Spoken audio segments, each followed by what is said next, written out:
Hello दोस्तों, आप सभी को नमस्ते।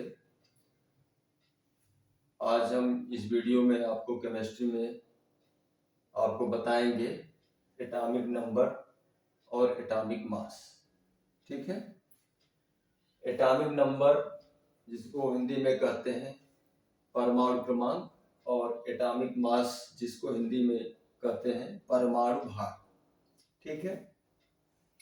देखिए, एटॉमिक नंबर और एटॉमिक मास जानने के पहले आपको पिछले वीडियो में हम बता दिए थे एटम और न्यूक्लियस के बारे में, और एटम के फंडामेंटल पार्टिकल के बारे में कि उसमें इलेक्ट्रॉन होता है, प्रोटॉन होता है, न्यूट्रॉन होता है। एटम, इन तीनों फंडामेंटल पार्टिकल से मिलकर एक एटम का निर्माण होता है, परमाणु का निर्माण होता है।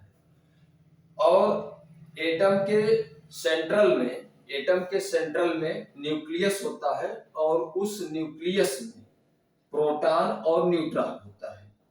ठीक है। इसकी चर्चा इसलिए कर रहे हैं कि एटॉमिक नंबर और एटॉमिक मास जानने के लिए इन दोनों का होना आवश्यक है, यानी प्रोटॉन और न्यूट्रॉन का, जिसको न्यूक्लियन कहते हैं। तो व्हाट इज एटॉमिक नंबर, परमाणु क्रमांक किसे कहते हैं? ठीक है। तो ध्यान दीजिए, परमाणु के नाभिक में यानी न्यूक्लियस में उपस्थित प्रेजेंट प्रोटॉनों की संख्या को परमाणु क्रमांक कहते हैं। Number of protons present in nucleus of an atom is called atomic number. ठीक है।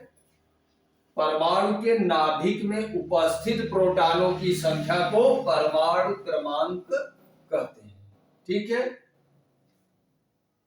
ध्यान दीजिए एक बात कि जितना परमाणु के नाभिक में प्रोटॉन की संख्या होती है, उतने के ही बराबर इलेक्ट्रॉन की भी संख्या होती है। ठीक है। यानी प्रोटॉन को यहाँ पे स्मॉल p से दिखाए हम, और इलेक्ट्रॉन को स्मॉल e से दिखाते हैं, यानी P इक्वल टू E होता है। प्रोटॉनों की संख्या बराबर इलेक्ट्रॉनों की संख्या। और एटॉमिक नंबर को Z से डिनोट करते हैं, इसलिए यहाँ पे हमने लिखा है Z, यानी Z इक्वल टू P और P इक्वल टू E होता है। अब आप एक क्वेश्चन पूछ सकते हैं कि सर, जब प्रोटॉन की संख्या इलेक्ट्रॉन की संख्या के बराबर होती है तो एटॉमिक नंबर प्रोटॉनों की संख्या को क्यों कहते हैं? तो ध्यान दीजिए, एक बात यह है कि जो इलेक्ट्रॉन होते हैं उनकी संख्या स्टेबल नहीं होती है। किसी एटम में केमिकल रिएक्शन में उनकी संख्या घट सकती है, या तो इलेक्ट्रॉन को वह एटम इलेक्ट्रॉन को दे देता है, ठीक है, रासायनिक क्रिया में, या किसी से वो फिर ग्रहण कर लेता है। तो इस कारण से इलेक्ट्रॉन जो होता है, इलेक्ट्रॉन की संख्या के बराबर एटॉमिक नंबर नहीं होता है, लेकिन प्रोटॉन जो होता है वह स्टेबल होता है। किसी परमाणु के नाभिक में प्रोटॉन की संख्या निश्चित होती है, इसलिए जो है एटॉमिक नंबर जो है प्रोटॉनों की संख्या के बराबर होती है। जैसे कि एग्जांपल लेते हैं, एटॉमिक नंबर को परमाणु के नीचे लिखा जाता है। ठीक है। यहाँ पे हमने दिखाया है ऑक्सीजन का एटॉमिक नंबर यहाँ पे है 8 है, और एटॉमिक मास 16 होता है। ठीक है।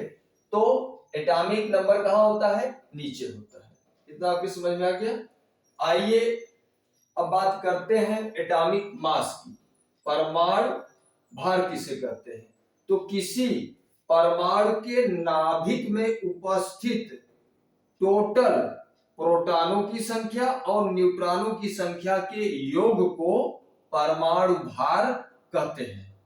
ठीक है। योग मतलब होता प्लस, यानी प्रोटॉन की संख्या और न्यूट्रॉन की संख्या को आप जोड़ दीजिए तो वही जो है परमाणु का भार होता है।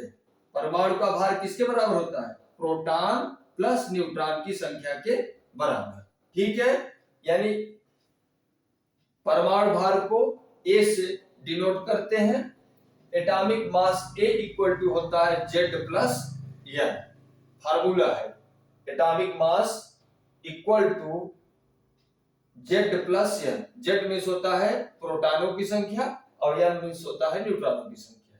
ठीक है, जैसे वही एग्जांपल यहां पर भी हम दिए हैं कि ऑक्सीजन का यहाँ पे एटॉमिक नंबर 8 होता है और इसका एटॉमिक मास 16 होता है। एटॉमिक मास को ऊपर दिखाया जाता है, ठीक है, और एटॉमिक नंबर को हमने बताया नीचे दिखाया जाता है।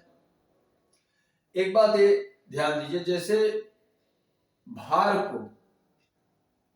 को आप बताएं किससे उठाया जाता है? पैर से उठाया जाता है कि ऊपर सिर पे रखा जाता है? भार लोड कहाँ होता है? ऊपर ही होता है ना, इसलिए भार को ऊपर यहाँ पे दिखाया गया है। ठीक है, इतना आपके समझ में आ गया। एक बार फिर से रिवाइज कर देते हैं। एटॉमिक नंबर में होता है प्रोटॉनों की संख्या। न्यूक्लियस में उपस्थित प्रोटॉनों की संख्या को ही एटॉमिक नंबर कहते हैं। प्रोटॉनों की संख्या बराबर होती है इलेक्ट्रॉन की संख्या के बराबर। ठीक है, एग्जाम्पल यहाँ पे एग्जाम्पल दिया गया है। एटॉमिक नंबर को नीचे दिखाते हैं। ठीक है, जैसे ऑक्सीजन का 8 होता है एटॉमिक नंबर। ठीक है, एटॉमिक मास जो होता है वह न्यूक्लियस में उपस्थित टोटल प्रोटॉन और न्यूट्रॉन संख्या के बराबर होता है। ठीक है, इसे A से डिनोट करते हैं, दिखाते हैं। A इक्वल टू होता है Z plus N। Z means होता है परमाणु क्रमांक। परमाणु क्रमांक के साथ जानते हैं प्रोटॉनों की संख्या, यानी A equal to Z plus N। उम्मीद करते हैं कि आपको इतना समझ में आ गया होगा। नेक्स्ट टॉपिक न्यूक्लियस का क्लासिफिकेशन नेक्स्ट वीडियो में आपको बताएंगे, जिसमें हम चर्चा करेंगे समस्थानिक और समभारिक के बारे में और उसकी विशेषताओं के बारे में। आज के लिए इतना ही, धन्यवाद।